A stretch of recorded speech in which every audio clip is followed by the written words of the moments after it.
أعاد الاتحاد الإفريقي لكرة القدم فتح منصة بيع تذاكر مباراة الجزائر أمام نيجيريا المقررة غدا السبت ضمن ربع نهائي كأس إفريقيا 2025 بعد تدخل مباشر من الاتحاد الجزائري لكرة القدم لضمان حصول جماهير الخضر على تذاكر الحضور في هذه القمة المنتظرة.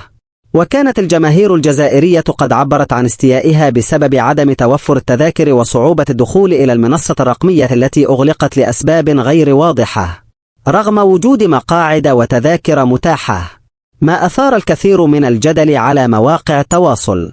لكن بعد تدخل رسمي من فاف وبحسب ما نقلته عدة وسائل إعلام، تم إعادة فتح المنصة أمام المشجعين من جديد، وأصبح بإمكان الجماهير الآن شراء التذاكر عبر المنصة، حيث تم تحديد الأسعار بالدرجة الأولى 600 درهم مغربي، الدرجة الثانية 400 درهم، الدرجة الثالثة 200 درهم.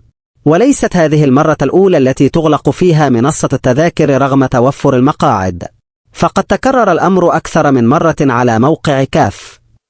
كما أن مباريات المنتخب الجزائري في دور المجموعات وثمن النهائي لم تشهد حضورا كاملا، ما زاد من علامات الاستفهام لدى مشجعي الخضر.